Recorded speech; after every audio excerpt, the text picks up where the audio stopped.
우리가 어떤 그 일을 함에 있어서 성공할 수 있는가 아니면은 실패할 수밖에 없는가 하는 이 성공과 이 실패의 중요한 척도가 있습니다.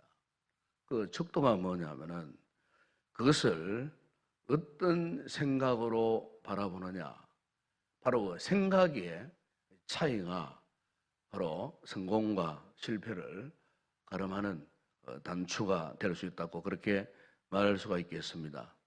이를테면 어떤 사람은 어떤 일을 함에 있어서 어떤 상황 속에서도 항상 긍정적으로 생각하는 그런 사람이 있는가 하면은, 또 어떤 사람은 아무리 좋은 여건, 좋은 환경 가운데서도 자꾸 이렇게 부정적인 생각을 가지고 그 일을 하려고 하는 그런 사람들이 있습니다.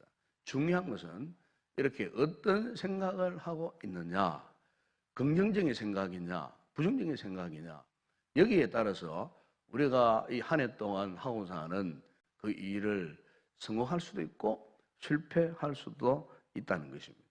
오늘 본문을 보시면은 이렇게 생각에 큰 차이를 두고 있는 이스라엘 12지파 가운데 한 지파가 있는데, 그들이 누구냐면은 바로 요셉 후손들의 그 지파입니다. 하나님께서 요셉 후손들에게 이 지파의 축복을 주셨을 때에 다른 지파는 그냥 하나였습니다. 하나였는데, 특히 요셉에게 있었던 이 두 아들, 장자 므낫세와 차자 에브라임을 따로따로 이렇게 해서 다른 후손들에게는 한 지파로 주셨는데, 바로 요셉 지파에게는 이 두 지파, 이 두 아들의 이름을 따서 이 두 지파의 축복을 하나님께서 하셨습니다. 그런데 오늘 본문에 보시면은 14절에 보게 되면은 이 요셉의 자손들이 여호수아를 찾아와서 자신들에게 그동안에 갖고 있었던 이 불평을 쏟아내는데, 그 불평의 내용이 한마디로 이겁니다. 당신도 잘 아시다시피 우리 이스라엘 민족의 축복을 받게 된 가장 근원은 바로 우리의 선조 요셉 때문이 아니냐. 요셉 때문에 우리 민족이 태동하지 않았는가. 실제로 야곱이가 70 그 가솔들을 데리고 요셉이가 애굽 총리로 물고 있는 애굽 땅 고센 땅으로 가지 않았습니까? 거기에 사실 이스라엘 민족이 태동을 하게 된 겁니다. 그리고 그들이 출애굽에서 광야 생활을 통해서 드디어 이들이 지금 가나안 땅에 들어왔는데, 알고 보게 되면은 우리 민족이 이렇게 형성된 가장 큰 주도적인 역할을 한 지파는 우리 요셉 자손인데, 왜 이렇게 다른 지파에 대해서는 두 분기 많은 분깃을 주는데 왜 우리에게는 한 기업만 주느냐? 너무 부족하다는 겁니다. 역사적으로 우리가 공언한 바에 의하면은 다른 지파보다도 더 많은 복을 받아야 되는데 왜 우리에게는 이렇게 두 지파에도 불구하고 묶어서 한 분깃으로만 줄 수 있느냐고, 이들이 올라와서 이제 여호수아에게 이 같은 불평을 하고 있는 것입니다. 그러나 우리가 이 본문을 보게 되면은 이들의 이 불평은요, 그들이 진짜 하나님 앞에 축복을 받지 못해서 하는 것은 아니었어요.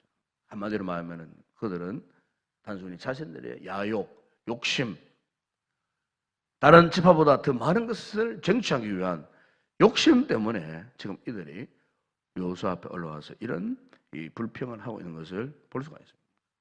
실제로 하나님께서 요셉 이 후손들에게 분배해준 땅은요, 이스라엘 다른 11지파가 얻은 그 땅에 비해서 엄청난 영역을 그들이 확보를 하고 있었습니다. 거의 절반 가까운 영역입니다. 다른 지파의 땅 넓이에 비하면은 이 요셉 두 자손이 받은 땅은요, 이스라엘 전체의 절반 정도 돼요. 뿐만 아니고 가장 비옥한 땅입니다. 가장 초지가 우거진 땅입니다. 무엇을 해도 잘 되는 그런 땅이에요. 그것도 요단강 동편에도 서편에도 하나님이 그들이 허락하셨어요. 다른 지파들은 산간지대에, 구릉지대에 사막을 끼고 있는 별볼 없는 그런 광야의 땅, 다른 지파들은 다 그런 땅을 차지했어요. 그러나 요셉 후손들의 지파는요, 정말 기름진 옥탑이에요. 이런 땅을 차지했음에도 불구하고 지금 그들이 지금 여수와 앞에 올라와서 이런 불평, 이런 넋두리를 하고 있다는 것입니다. 자, 여러분, 오늘 우리가 한 해를 이제 시작했습니다. 이 새로운 한 해를 우리에게 허락하셨습니다. 하나님께서 우리에게 생업도 허락하시고 삶의 터전도 허락해 주시고 또 우리의 가족들, 가정을 또 이렇게 올해도 보존해 주시고 또 우리 아름다운 교회를 주시고 우리 하나님 앞에 기도하고 예배드릴 수 있는 아름다운 환경도 공간도 허락해 주셨어요. 우리의 삶의 모든 이 상황들을 둘러보게 되면은 하나님의 은혜가 아닐 수가 없어요. 그런데 혹 우리 이 같은 하나님의 은혜를 우리가 잊어버리고 이 한 해를 어떤 문제 앞에 있다고 해서 원망한다든지 불평하다든지 만족하지 못한 삶을 살아간다면 이 한 해의 장래가 어떻게 되겠습니까? 결코 하나님이 기뻐하시는 삶을 살아갈 수가 없을 것입니다. 이 한 해 동안 여러분 하나님 앞에 무한 감사하는 그와 같은 삶을 살아갈 수 있기를 바랍니다. 우리의 생각이 참으로 하나님 앞에 긍정적인 믿음의 생각을 하면서 살아야 되지 않겠습니까? 그래서 오늘 본문을 보시게 되면 이렇게 원망하고 불평하는 요셉 자손들에게 여호수아가 15절에서 이렇게 말씀을 합니다. 그들에게 이르되 내가 큰 민족이 되므로 에브라임 산지가 내게 너무 좁을 텐데 브리스 족속과 르바임 족속의 땅 삼림에 올라가서 스스로 개척하라 그래요. 스스로 개척하라 그랬습니다. 개척하라는 말이 무슨 말씀이겠습니까, 여러분? 18절에도 그렇게 말씀합니다. 그 산지도 내 것이 되리니 비록 삼림이라도 내가 개척하라. 그 끝까지 내 것이 되리라. 가나안 족속이 비록 철병거를 가졌고 강할지라도 내가 능히 그를 쫓아낼 수 있을 것이라고 그렇게 말씀합니다. 여호수아가 불평하고 투덜거리는 요셉 자손들에게 아직 주변을 둘러봐라. 개척하지 않는 땅이 얼마나 많이 있지 않느냐. 그래서 개척하라는 겁니다. 사실 우리가 여기에 개척한다 하는 이 말은 헌신이 없으면 개척할 수 없습니다. 헌신이 필요합니다. 헌신을 하는 자세, 즉 다시 말하면 대가를 지불하는 그런 자세가 없으면 이 개척 정신을 발휘할 수가 없습니다. 믿음 생활에서 신앙 생활에서 참 중요한 것은 이 개척 정신, 이 프론티어라고 해요. 프론티어 정신이 필요합니다. 이 개척 정신이 필요한 겁니다. 신앙 생활도 여러분 개척을 하셔야 돼요. 그냥 우리가 가만히 앉아 있다가 입만 벌리고 하나님이 허락하신 것을 받아 먹을 것이다. 그건 절대로 옳은 신앙이 아닙니다. 건강한 신앙이 아닙니다. 개척 정신을 발휘해야 되는 겁니다. 대가 지불을 강호할 각오. 네. 이것이 없으면 안 되는 것입니다. 우리가 히브리서 11장에 보게 되면은 모세가 하나님의 부름을 받고 유대민족의 지도자로 부름을 받았어요. 유대민족을 인도하는 영적인 비전을 그가 가진 거예요. 그런데 당시 모세가 어떤 신분이었습니까? 모세는 애굽의 공주의 아들이에요. 그러니까 애굽의 공주의 아들은 애굽의 왕자의 이 품격과 동일한 겁니다. 애굽 최고의 권력 계층에 있던 사람이었어요. 그런데 그 노예 생활하고 있는 가난한 그 유대민족의 지도자로 막상 부름받았지만은 그 백성들과 함께 짝을 같이 하고 그들을 인도하기에는 너무나도 엄청난 차이가 나는 거예요. 어릴 때 왕궁에서 자랐던 왕자의 신분으로 자랐던 모세와 그리고 노예 생활했던 그 유대 민족 백성들과의 그 격이 맞겠습니까? 웬만한 사람 같으면 절대로 지도자로 수용할 수 없는 그런 상황이었어요. 그런데 성경이 이렇게 말씀합니다.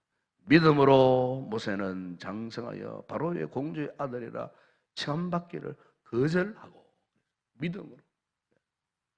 믿음으로 바로 공주의 아들이라는 사실을 거절했다 그 말이에요. 한마디로 말하면은 모세는 그 세상적인 부귀와 영화와 권력 이 모든 것을 포기했다 그 말이에요. 한마디로 철저한 희생을 동반하는 그런 믿음의 길을 그가 걷게 됐다는 것입니다. 결국 하나님께서 그를 어떻게 했습니까? 이스라엘 민족의 위대한 영적인 지도자로 그를 크게 사용했던 것을 우리가 볼 수가 있습니다. 여러분, 우리도 마찬가지입니다. 한 해를 우리가 성공적으로 살기 위해서는요, 우리가 믿음으로 이렇게 개척자의 정신, 헌신하고자 하는 정신.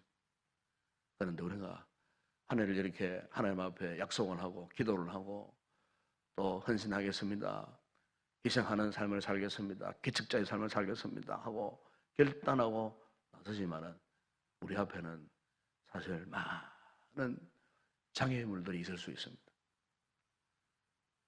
우리가 생각하지 못하는 장애물, 직장생활을 하시든지 사업을 경영하시든지 아이들을 키우든지 뭐 등등 우리 모든 범사 앞에 우리가 지금 예측하지 못한 예측 불후의 그런 장애물들이 있을 수가 있어요. 만약 한 해를 살아가면서 이 같은 예측 불후의 장애물이 생겼을 때에 우리가 어떤 자세를 가져야 하겠습니까? 오늘 본문에 보게 되면은 사실 요셉 이 자손들이 넋두리하고 불평한 이유가 있어요. 그 이유가 뭐냐 하면은 지금 그들 앞에 있는 장애물 때문에. 어떤 장애물이 있느냐 하면 10절에 보세요. 10절에 보게 되면은 철병거로 무장한 이 가나안 족속 가운데 이 배성한 족속이 다 붙이고 있습니다. 철병거로 무장한 이 군사들로 무장되어 있는 배성한 족속이 있었어요. 개척을 하려고 하는데 주변의 땅은 그냥 많이 널려져 있었어요. 그냥 가서 깃대만 꼽아보면은 자기 땅이 될 수가 있어요. 그런데 그렇게 함부로 할 수가 없었어요. 뭐 때문에? 그들 앞에 지금 강력한 철병기로 무장한 배성한 족속들이 지금 도사리고 있었다 그 말입니다. 여러분 오늘 우리도 한 해를 살아가기 위해서 발부동 칠 때에 어느 한순간에 이런 영적인 철병거의 세력들이 우리 앞에 큰 장애물로 와닿을 수가 있어요. 우리는 잘못하면은 이 철병거 앞에서 기가 죽어가지고 이 요셉 자손들처럼 넋두리하고 원망하고 불평하고 우리의 생각조차 부정적인 생각을 갖게 된다면 어떻게 되겠습니까? 절대로 이런 자세를 취하게 되면요, 배선한 족속을 물칠 수가 없어요. 철병거를 극복할 수가 없어요. 유명한 우리나라의 기업 가운데 현대그룹에 이 정주영 씨의 자서전이 있습니다. 그 자서전을 보게 되면은 이 정주영 씨가 현대그룹이 자그마한 그 상해 고급사에서부터 그 큰 그룹을 이렇게 이제 이루기까지 그가 자신 회사의 직원들에게 항상 강조했는 유명한 명언이 있습니다. 명언. 그 명언이 뭔 줄 아십니까? 시련은 있어도 실패는 없다. 항상 이 정주영 씨가 이 자기 회사 회사 직원들에게요, 아침마다 조회할 때 항상 그래서 이 직원들을 향하여 손을 두 주먹을 부르치고 외치라고 했대요.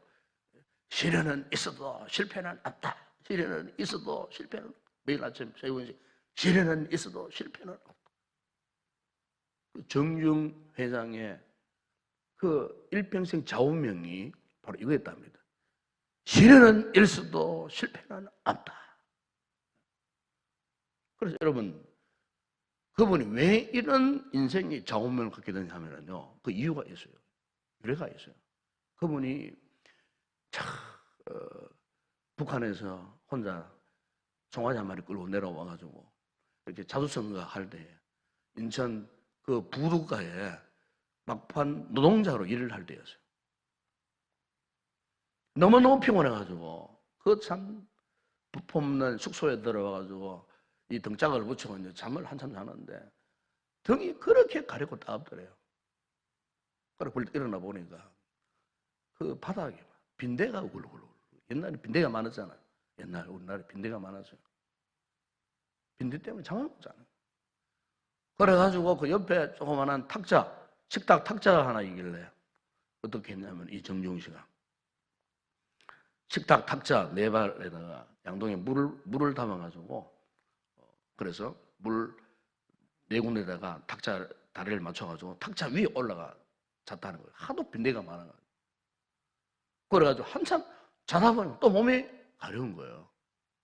눈을 떠가지고 누워서 이렇게 전용 살펴보니까 이 빈대들이 벽을 타고 이렇게 올라가가지고 천정으로 올라가가지고 천정 위에서 바로 떨어지다 자기한테로 피를 빨아먹게 빈대들이 벽을 타고 올라가가지고 천정을 해가지고 식탁 위에 누워있는 정주영 씨의 몸 위에 떨어지는 거예요. 그래 떨어져가 피를 빨아먹더라. 끈질기. 소위 그분의 빈대 철학이 거기 나온 겁니다. 빈대 철학. 시련은 있어도 실패는 어떤 장애물이 있어도 그 장애물을 뚫고 기어코 그 일을 해내고 말한다. 이 빈대들의 철학. 이게 그분의 성공 철학이었다는 거예요. 그래서 현대 여러분 울산 앞바다 미포 그 조선소 건립도 잘 알고 있지 않습니까, 여러분? 빈털터리로 영국에 버클레이 은행장을 만나갖고 우리나라 그 옛날 500원 지폐를 보여주면서 거북선을 보여주면서 우리나라 이래봬도 당신들 나라보다 100년 전에 이미 철갑선을 만든 나라다. 땡전한 부분 없이 500원짜리 지폐 한 장 들고 가가지고 결국에는 차관을 도입해가지고 세운 그 조선소 오늘날 현대 중공업 현대 전수 아닙니까, 여러분? 유명한 일화로 남아있지 않습니까? 시련은 있어도 실패는 없다라고 하는 그의 철저한 삶의 철학. 여러분, 오늘 우리가 한 해를 살아갈 때 우리 또한 이와 같은 믿음으로 살아간다면은 하나님께서 반드시 오늘 우리 성도들의 삶을 성공적으로 인도해 주시리라 믿습니다. 무엇보다 우리는 믿음의 사람들이잖아요. 인간적인 힘으로, 인간적인 노력으로는 도저히 감당할 수 없어요. 하나님 주시는 힘, 그 은혜를 입어야 되는 겁니다, 여러분. 우리의 믿음의 역사도 하나님의 은혜를 입어야 그 믿음을 통해서 큰 권능이, 능력이 나타나는 거예요. 그래서 오늘 본문에 보시면 여호수아가 아주 중요한 말씀을 요셉 자손들이 하고 있습니다. 그게 뭐냐? 17절을 보세요.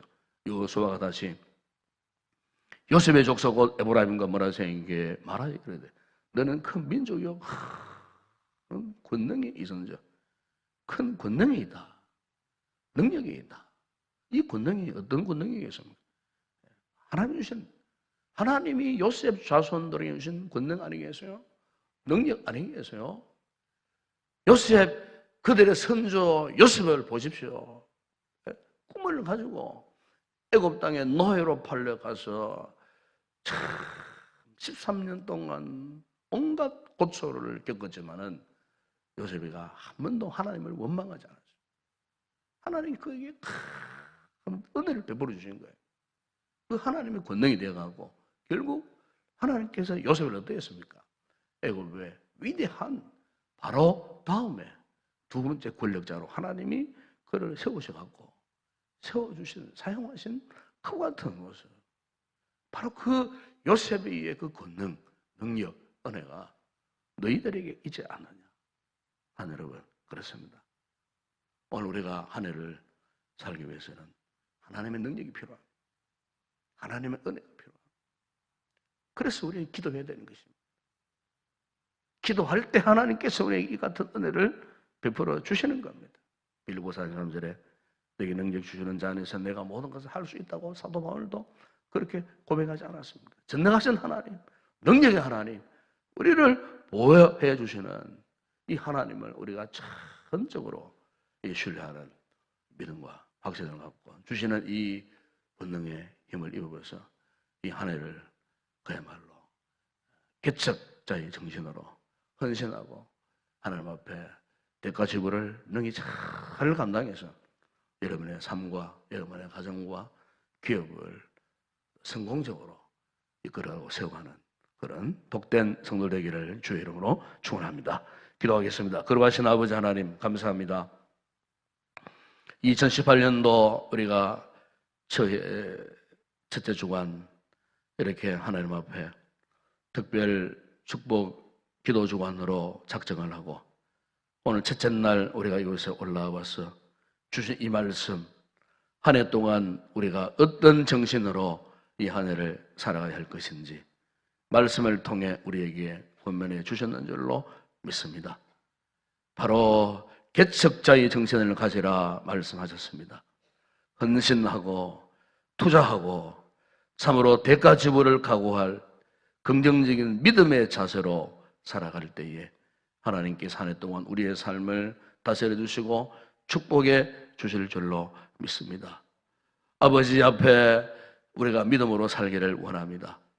아버지 한 해 동안 우리가 알 수 없는 여러 가지 많은 인생의 장애물이 있다 할지라도 주시는 은혜와 성령의 능력으로 이 모든 장애물을 이겨내고 재련은 이랬어도 실패는 없다라고 하는 이 정신을 갖고 이 한 해를 성공적으로 살아가는 우리 모든 성도를 내줄 수 있도록 축복하여 주시옵소서. 저들의 가정도 축복하시고 저들의 직장도 사업장도 축복하시고 우리 교회를 축복하여 주셔서 이 한 해 동안 우리가 감당해야 할 귀한 사명들을 잘 감당하여 많은 일을 맺는 복되고 귀한 한 해의 삶을 살게 하여 주시옵소서. 예수님의 이름으로 기도드리옵나이다. 아멘.